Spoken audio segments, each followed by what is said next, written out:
요한계시록 2장 12절에서 17절까지의 말씀, 우리 한 절씩 교독합니다. 버가모 교회의 사자에게 편지하라. 좌우에 날선 검을 가지신 이가 이르시되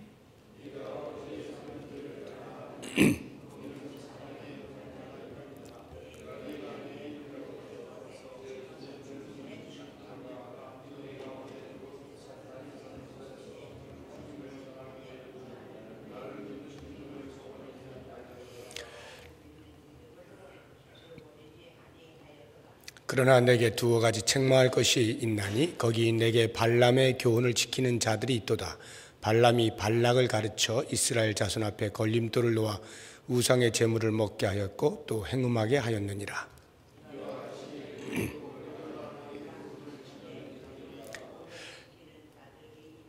그러므로 회개하라. 그리하지 아니하면 내가 네게 속히 가서 내 입의 검으로 그들과 싸우리라. 귀 있는 자는 성령이 교회들에게 하시는 말씀을 들을지어다. 이기는 그에게는 내가 감추었던 만나를 주고 또 흰 돌을 줄 터인데 그 돌 위에 새 이름을 기록한 것이 있나니 받는 자 밖에는 그 이름을 알 사람이 없느니라. 아멘. 네. 오늘은 명절 하루 전 명절 2부입니다. 그래서 오늘 말씀을 우리가 명절 때 여기 계신 분들이야 그런 분들이 안 계시겠습니다만 우리 성도이면서도 부득이하게 또 가정의 어떤 상황에 의하여서 이렇게 제사를 드리는 자리에 있게 되어지는 경우가 있을 것입니다. 그런 경우들에 과연 우리가 어떻게 그리스도인으로서 살아가야 할 것이냐라고 하는 부분들, 그리고 최근에 이단들이 계속해서 득실거리고 있는 이와 같은 때에 우리가 어떻게 믿음을 지켜야 되는가, 이런 부분들에 대해서 오늘 같이 좀 버가모 교회에 주셨던 예수님의 말씀을 우리가 살펴보면서 같이 은혜를 나누었으면 좋겠습니다. 요한계시록 2장에는 7교회가 소개가 되고 있죠. 소아시아 7교회가 예수님께서 사도 요한을 통해서 말씀을 해 주시는데 각 교회마다 처한 상황과 형편들이 조금씩 달랐습니다. 그래서 그 형편을 따라서 예수님께서 필요한 말씀들을 주셨는데 어떤 교회는 칭찬을 하는 것으로, 또 어떤 교회는 책망을 하는 것으로, 또는 어떤 교회는 칭찬과 책망이 같이 있는 것으로 이렇게 말씀을 주셔요.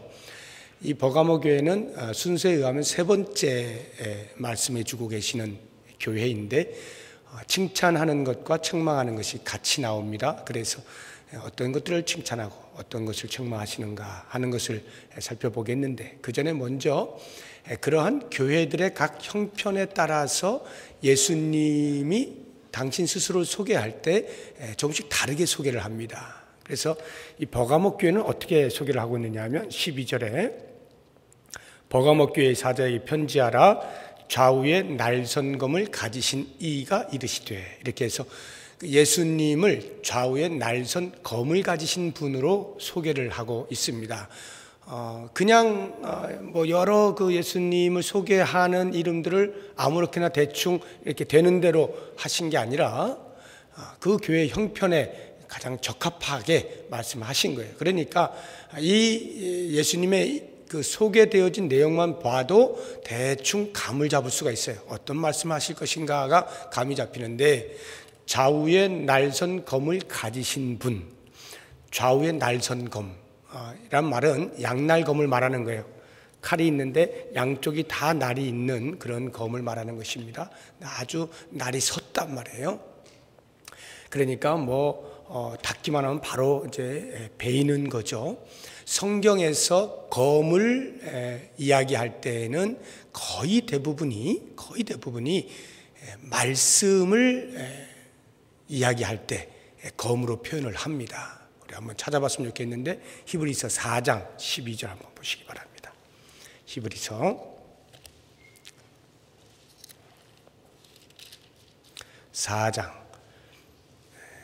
신약성경 356쪽에 있어요. 신약성경 356쪽 히브리서 4장 12절 12절과 13절을 우리 같이 한번 읽어보겠습니다.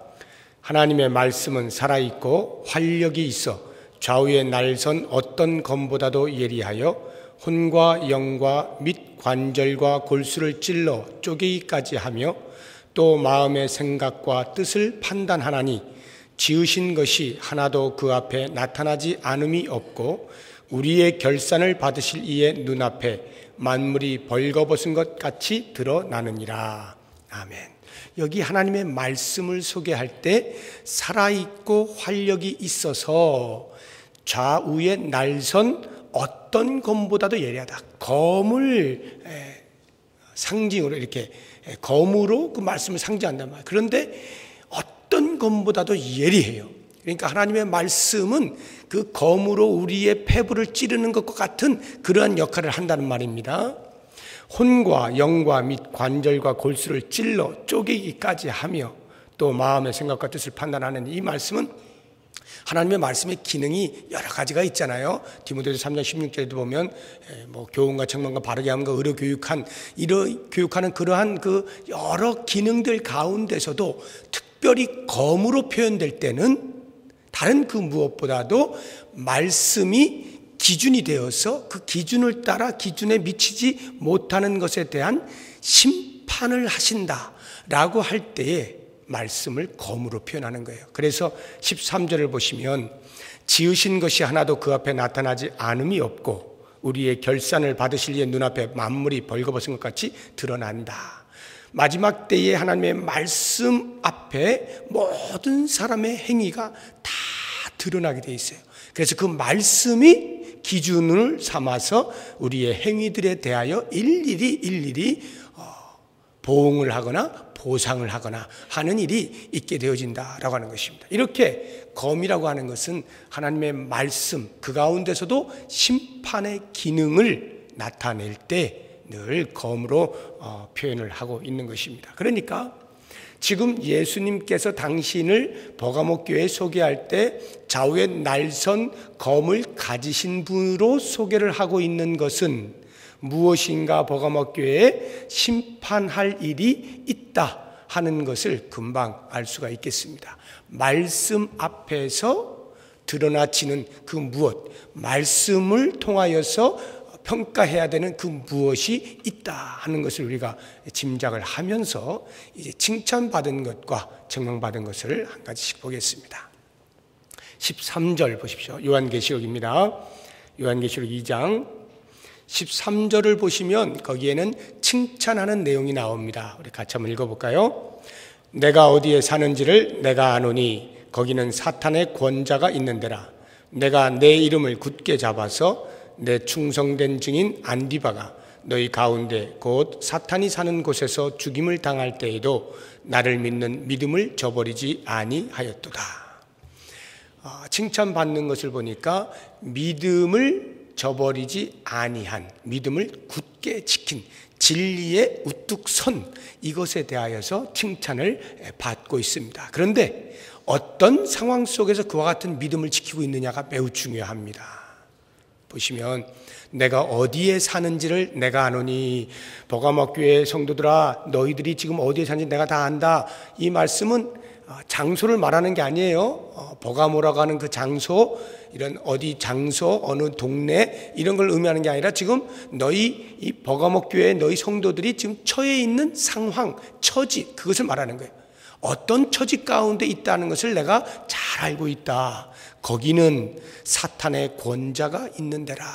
지금 버가모 교회를 중심하여서 그 버가모라고 하는 도시 전체가 사탄의 권자가 있는 곳, 즉 사탄이 다스리고 사탄이 지배하고 사탄이 통치하는, 사탄의 권력이 강력하게 나타나는 곳이 버가모 도시요 그 안에 있는 버가모 교회였다라고 하는 것입니다. 그러면 이 버가모 도시가 어떤 곳이길래 사탄의 그 권자가 있는 곳이냐라고 할 때 이 권자라고 하는 것은 그 보좌죠, 보좌. 이렇게 앉는 자리.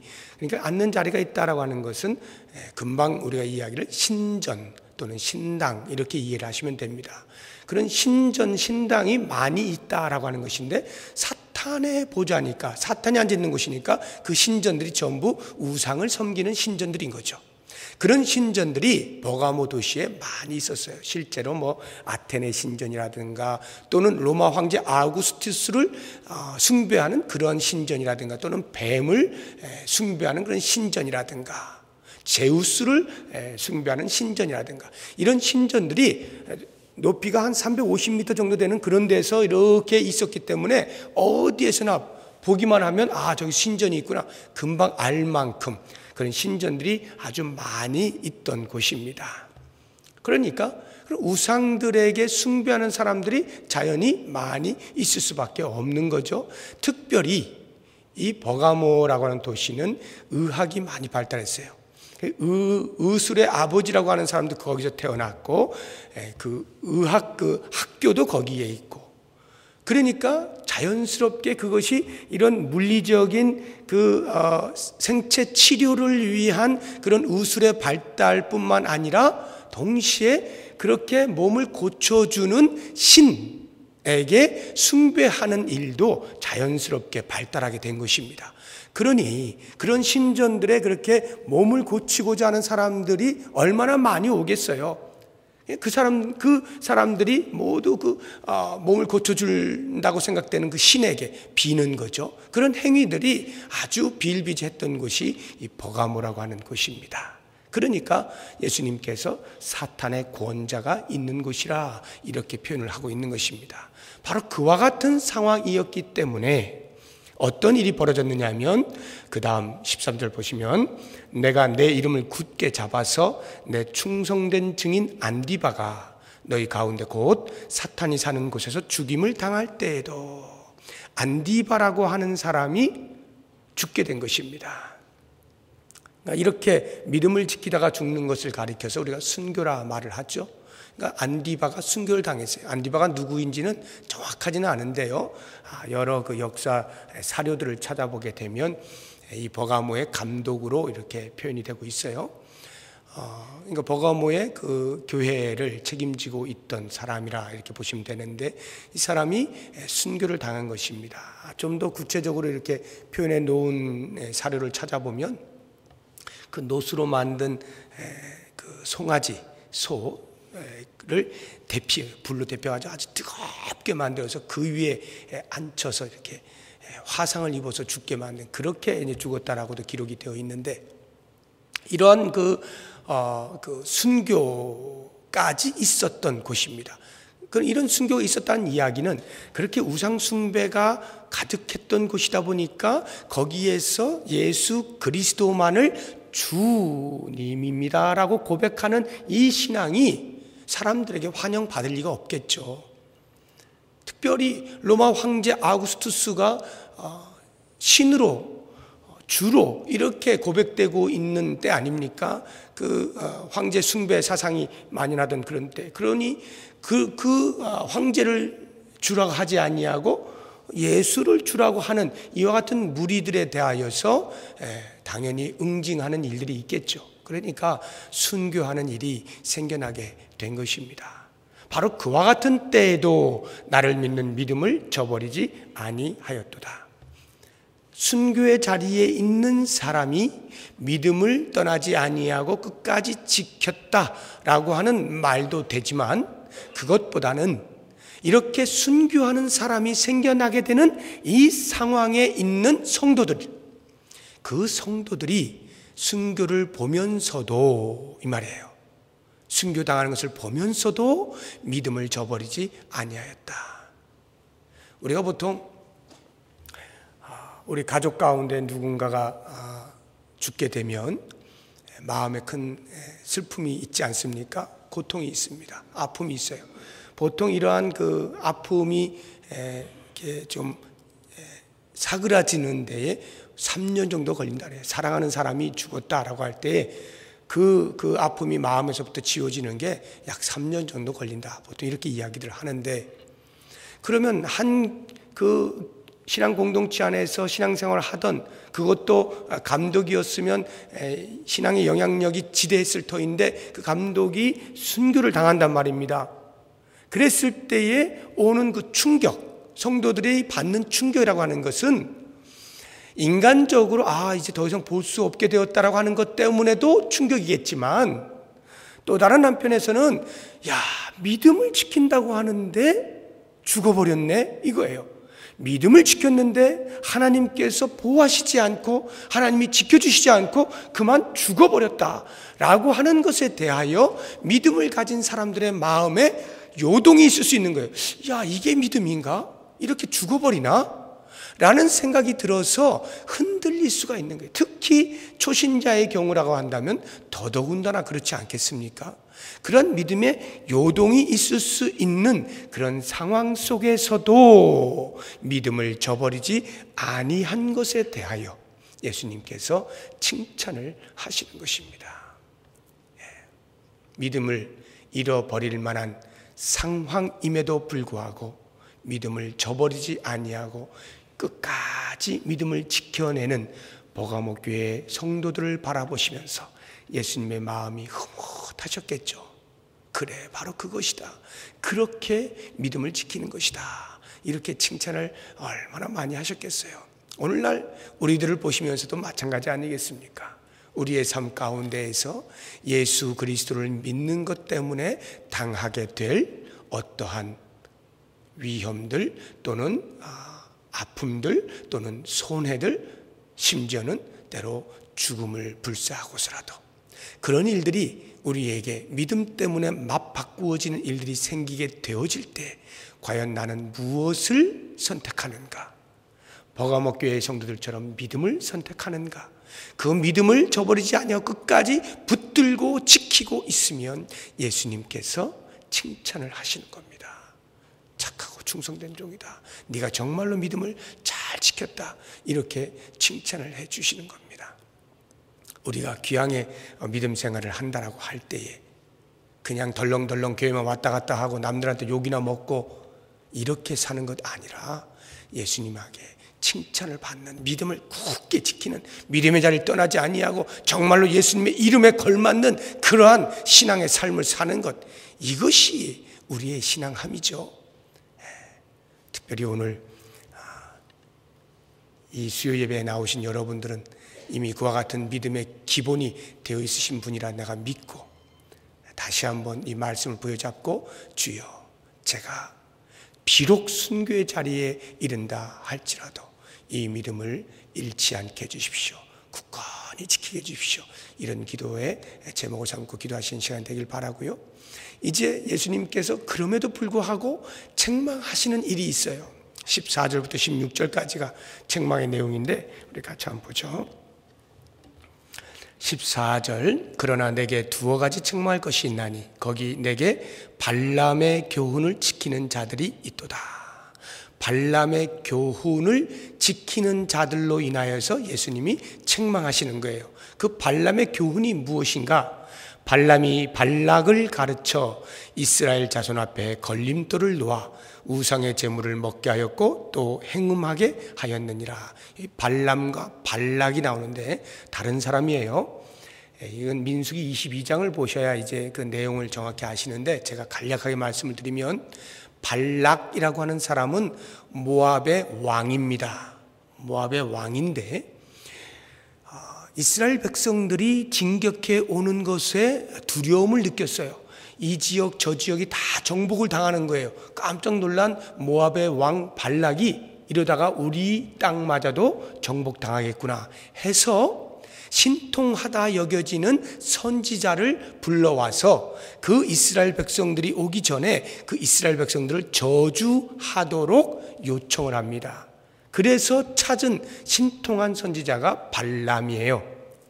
발락이 사람들을 시켜서 발람에게 가서 각종 좋은 것들을 주고는 이걸 다 줄 테니까 와서 좀 이스라엘 백성들을 위해 저주를 해라. 그러면 그 저주가 그들에게 임해서 우리나라가 좀 안전하게 되지 않겠느냐 하는데, 발람이 하나님의 선지자거든요. 그래서 가지고 온 것은 많고 이걸 어쩌나 하고 잠시 우리 집에 좀 머물고 계시오. 내가 하나님께서 뭐라 하시는지 좀 들어보고 결정하겠습니다. 했더니 하나님께서 말씀하시는 거예요. 가지 마라. 그래서 발람이 저 못 가겠습니다. 이렇게 했더니 이제 그 사신들이 돌아갔어요. 그럼 모압 왕이 발락이 무슨 소리냐 하고는 더 높은 사람을 보내가지고 더 많은 것을 가지고 가게 해서 갖다 주면서 당신이 원하는 것은 무엇이든 다 들어주겠습니다. 그러니 꼭 좀 와주십시오. 이렇게 해서 다시 또 하루를 유숙하게 하고 발람이 또 하나님의 말씀을 기다립니다. 근데 하나님께서 가라 하시는 거예요. 가라, 함께 가라. 대신에 가서는 내가 내 입에 담아주는 말만 해라. 이렇게 명령하셔요. 그래서 이제 갑니다. 가는 중간에 사자가 나타나서 나귀가 벌벌 떠가는 이런 일이 있는데 아무튼 이제 도착을 해서 정말 하나님께서 말씀하신 것만 계속 이야기하는 거예요. 3번씩이나. 발락이 들을 때마다 이스라엘을 저주하는 게 아니라 자꾸 축복하는 거예요. 그리고 자기 민족이 망하는 것에 대한 말을 자꾸 하는 거예요. 그러니까 얼마나 화가 나겠어요. 장소를 자꾸 옮깁니다. 한 군데, 두 군데 이렇게 옮겨요. 3군데까지 옮기는데 계속해서 발람은 하나님께서 주신 말씀만 전해요. 민수기 22장을 보면 전부 그 내용만 나옵니다. 그래서 발람이 좋은 선지자로 보여요.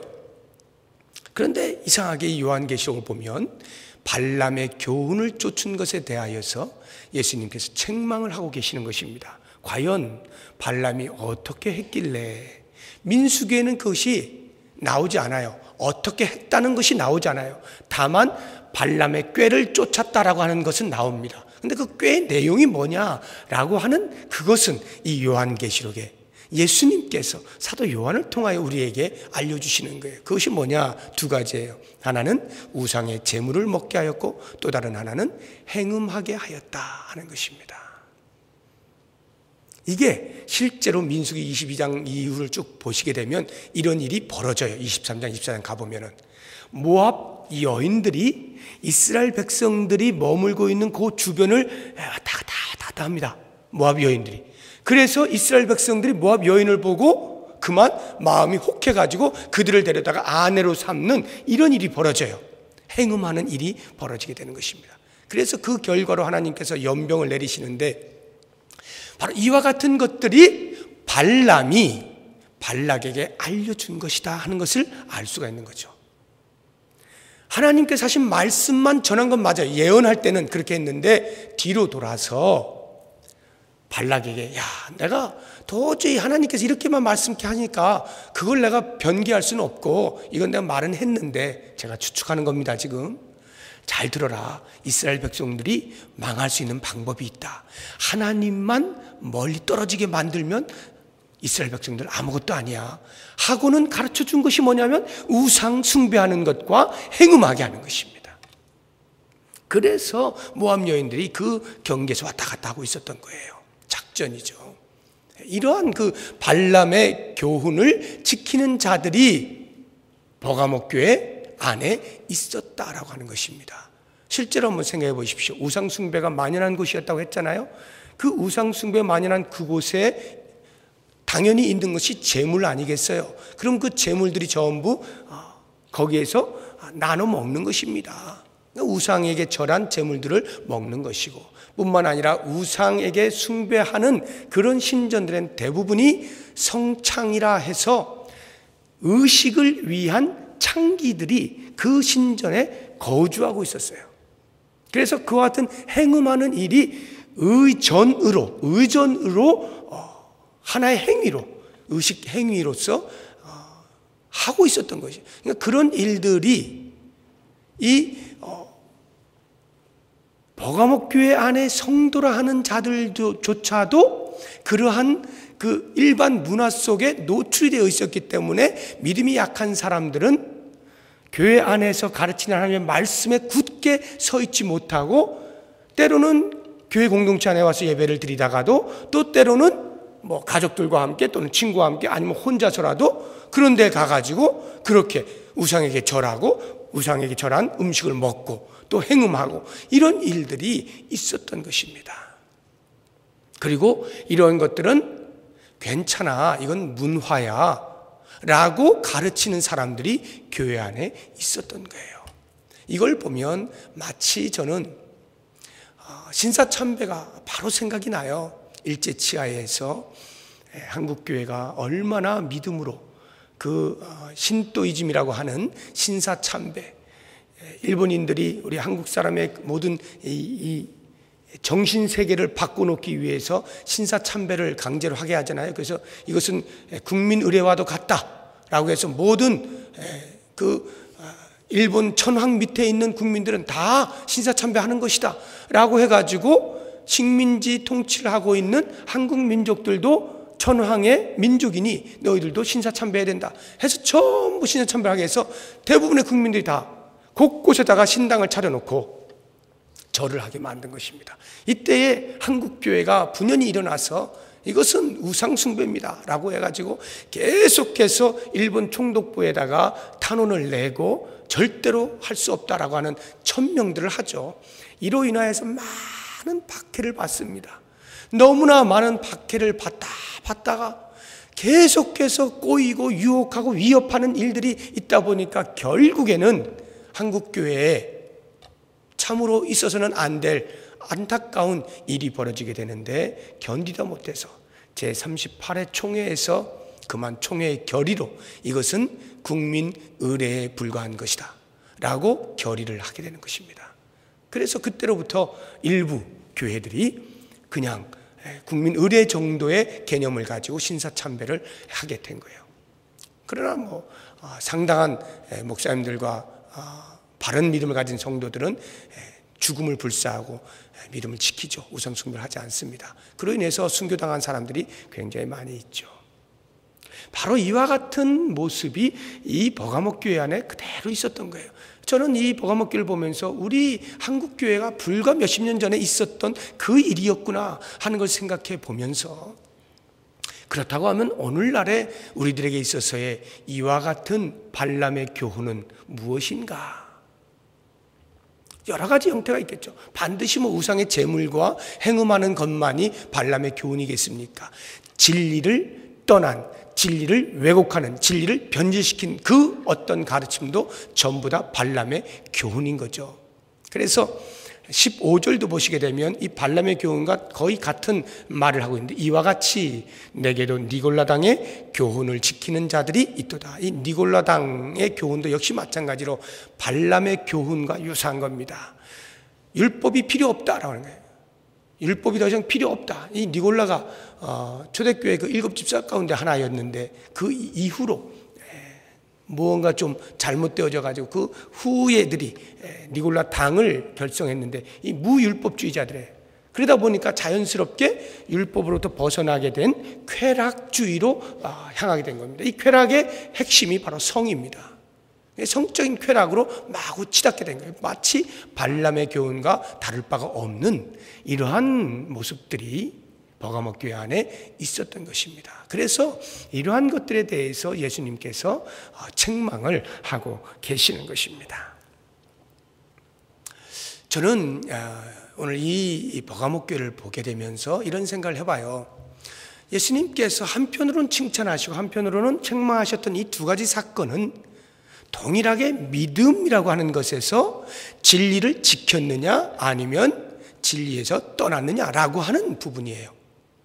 진리를 중심하여서 진리를 부여잡은 것을 믿음을 지켰다라고 말을 하는 것이고, 진리에서 떠난 것을 가리켜서 타락했다, 방종했다, 믿음에서 떠났다라고 말하는 것이고, 하나님 주님께서 책망을 하시는 것이죠. 이런 걸 볼 때 오늘날의 교회도 이렇게 두 부류의 사람들이 공존할 수 있다는 것을 먼저 염두에 둘 필요가 있어요.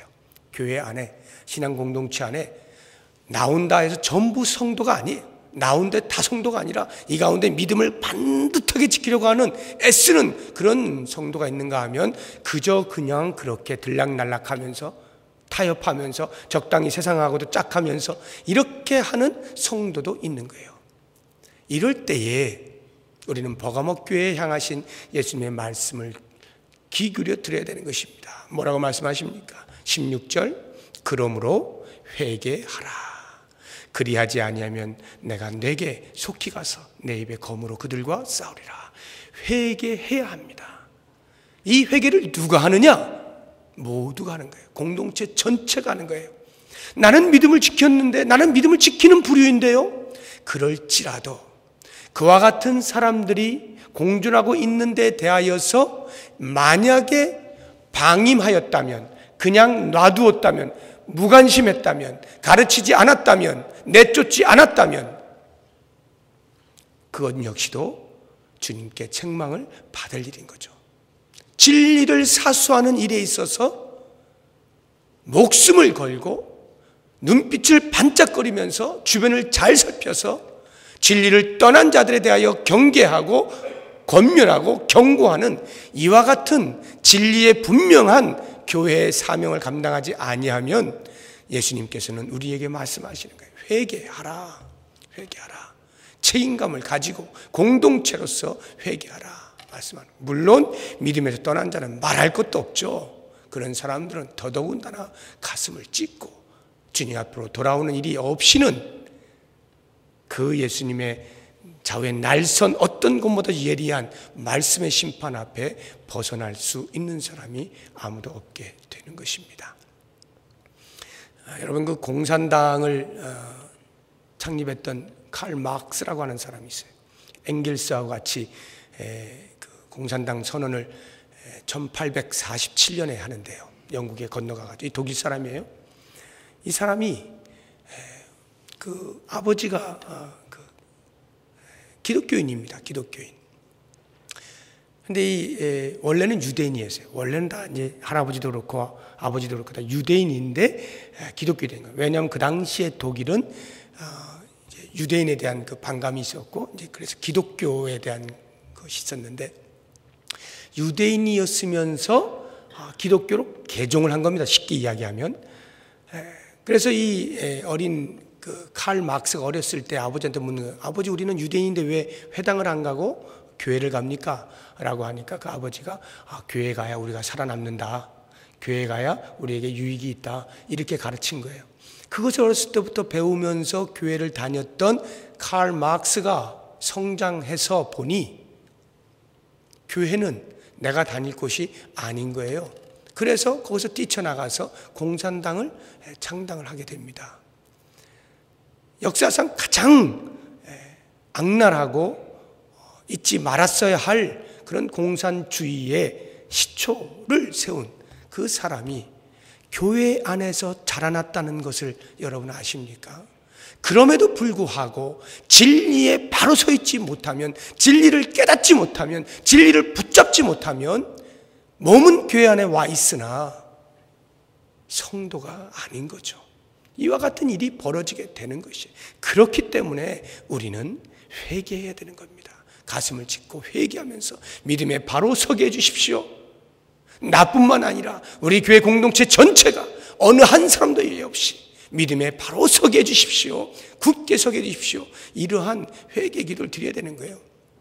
최근에 제가 계속해서 지금 신천지 이야기를 하고 있는데, 여러분들은 왜 그러나 이렇게 생각하시는지 모르겠어요. 생각보다 지금 심각하게 다가오고 있습니다. 제가 지난주에 광고해가지고 포스터 붙였잖아요. 여러 군데다 쭉 이렇게 붙여놨습니다. 이번 주간에 뛰어갔어요. 그러니까 지금 수시로 들락날락 한다는 거예요. 지금 이 정도로 지금 신천지가 가까이 다가와 있습니다. 이런 그 위험이 노출되어져 있는 상황 속에서 우리가 진리를 바로 붙잡지 아니하면 순식간에 넘어가는 거예요. 옛날에 제가 말씀드렸잖아요. 교회들의 신천지가 그냥 떼거리로 와가지고 그냥 통째로 뽑아가고 하는 일들이 있었다고 했잖아요. 각종의 전략들을 세워서 전공법으로 간접적으로 여러 가지 방법들을 통해서 계속하여 기성교회들을 공격하고 있는 이러한 이단들의 공격 앞에서 과연 교회들이 무엇을 해야 될 것이냐, 넋놓고 앉아 있어야 될 것이냐.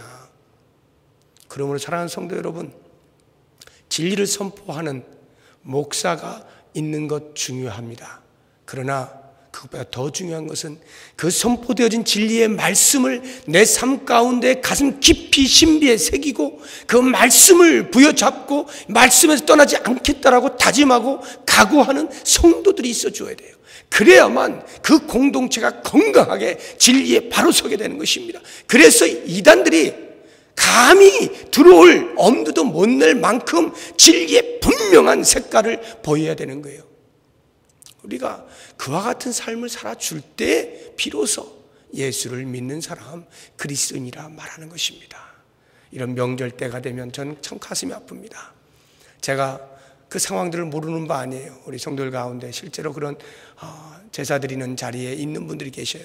참 제 가슴이 아프죠. 정말 믿음을 부여잡는다는 것이 무엇인가? 때로는 안디바와 같이 목숨을 내어놓는 그러한 일도 있는 것이 믿음 지킴이라고 할 때 우리는 이 제사 드리는 일로 인하여서 참 저도 역시 마찬가지였습니다만 가정으로부터 몹시 핍박을 받게 되어지고 평화가 깨어지고 하는 이런 일들이 일어나게 됩니다. 그러나 저는 믿기로 그것이야말로 예수를 믿는 것이 무엇인가 하는 것을 정확하게 드러내는 것이다 라고 하는 차원에서 이 믿음을 지켜낼 때 그 시간이 지나고 나면 밖에 있는 사람들도 예수 믿으려면 저렇게 믿어야 돼 라고 하는 말을 할 수밖에 없게 되는 날이 오는 겁니다. 그렇지 않으면요 계속 타협만 하다가 끝나요. 만약에 그렇게 해서 주의 말씀의 심판 앞에 서게 되면 어떻게 되겠어요? 이랬을 때 우리가 믿음 지킨다는 것이 무엇인가를 다시 한번 생각하고 이 버가모 교회를 보면서 책망받는 쪽이 아니라 칭찬받는 이 믿음 지킴이 나에게 있게 해주십시오. 우리 공동체 안에 있게 해주십시오. 이러한 기도를 드릴 수 있는 귀한 밤이 될 수 있기를 바랍니다. 기도하겠습니다. 하나님 아버지, 우리가 주의 말씀을 날마다 대하지만 얼마나 그 말씀을 가슴 깊이 새기고 내 삶의 기준으로 삼고 있는지 오늘 버가모 교회를 보면서 한 번 더 점검해 봅니다. 믿음을 지키는 자들을 향하여 칭찬하시기를 기뻐하시는 주님을 생각하면서 우리의 믿음을 굳게 하기를 원합니다. 혹이나 우리의 마음속에 발람의 교훈이 있는가, 니골라당의 교훈이 있는가 살펴 교회 안에 만몬주의와 쾌락주의와 우상 숭배하는 것과 혼합주의와 행음하는 일들이 일어나지 않게 하시고 거짓 진리들이 난무하는 일이 없게 하시고 진리가 아닌 것들이 외쳐지는 일들이 없도록 보호하여 주시기를 원합니다. 교회 안팎으로 성령 하나님께서 강력하게 울타리를 쳐주셔서 진리로 보호받는 교회 되게 하시고 진리가 선포되는 교회 되게 하시고 이 땅에 진리로 생명을 전하는 교회가 되게 하여 주시옵소서. 이 자리에 나온 모든 성도들의 마음 가운데 하나님의 말씀의 깊이가 더해지게 하여 주시고 어느 곳을 가든지 그 말씀을 따라 사는 삶을 살아 부평동북교회 성도들을 통하여 이 지역이 변화되는 역사가 있게 하여 주시옵소서. 육체의 연약함과 정신적인 질환을 앓고 있는 성도들을 긍휼히 여겨 주옵시고 저들의 아픈 곳 주님이 기억하시고 만지시고 말씀하여 주사 쾌차함을 허락하여 주시옵소서. 특별히 박상원 집사님 붙들어 주시고 그 아픈 곳을 주여 피 묻은 손으로 만져주셔서 하루속히 낫게 하셔서 주의 교회를 섬기는 그 섬김에 조금도 어려움이 생기지 아니하도록 강권적으로 낫게 하여 주시옵소서. 오늘 주 앞에 나와 예배하는 모든 성도들에게 말할 수 없는 주의 복이 있기를 간절히 소망하옵고 예수 그리스도의 이름으로 기도하오며 이제는 우리 주 예수 그리스도의 은혜와 하나님의 사랑과 성령의 교통하심이 진리에 굳게 서서 말씀의 생명을 널리 전파하며 진리를 수호하기로 다짐하는 주의 백성들 머리 위에 이제로부터 영원토록 함께 있을지어다. 아멘.